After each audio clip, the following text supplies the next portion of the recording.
హిందూ బంధువులకు జై శ్రీరామ్. నేను వాసుదేవగుండ, హిందూ ఐక్యతలు.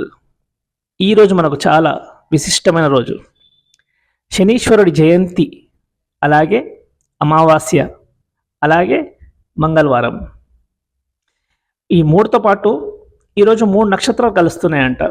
అంటే ఎవరికైతే ఆర్థిక ఇబ్బందులు ఉన్నాయో, ఎవరికైతే చాలా రోజుల నుంచి తీరని కోరికలు ఉన్నాయో, అవి ఈరోజు మీరు శనీశ్వర స్వామికి అభిషేకం చేయడం వల్ల, ఆంజనేయ స్వామి చాలీసను పారాయణం చేయడం వల్ల, అలాగే సుందరకాండ వినడం వల్ల చాలా మటుకు ఉపశమనం కలుగుతుందని చెప్పేసి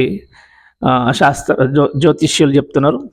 సో నేను చెప్పేది ఏంటంటే, మార్నింగ్ లేవండి, మన దేవాలయానికి వెళ్ళండి, ఆంజనేయ స్వామి దగ్గరికి వెళ్ళి మీ మనసులో ఉన్న కోరికలన్నీ చెప్పుకోండి, శనీశ్వర స్వామికి ప్రదక్షిణలు చేయండి, అండ్ నవగ్రహాలకు ప్రదక్షిణ చేయండి. అలాగే గుడి దగ్గర భాగ్యులు ఉంటారు కదా, వాళ్ళకి అన్నదానం చేయండి. అలాగే మూగజీవులకు అన్నం పెట్టండి. ఇవి చేయడం వల్ల చాలా ఉపశమనం కలుగుతుంది.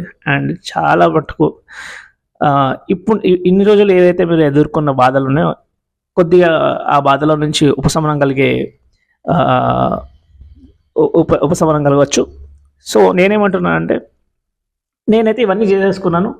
ఆ పొద్దున్నే ఇంట్లో పూజ చేసేసుకున్నాను, టెంపుల్కి వెళ్ళాను, దర్శనం చేసేసుకున్నాను, ఆంజనేయ స్వామి హనుమాన్ చాలీసా పారాయణం చేసేసాను, అలాగే సుందరకాండ విన్నాను.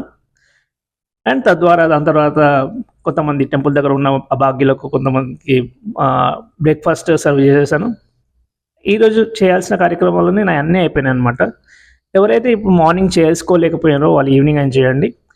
ఇలాంటి ఒక మంచి రోజుని వేస్ట్ మాత్రం చేసుకోకండి. మళ్ళీ ఇలాంటి రోజు మళ్ళీ రాదు.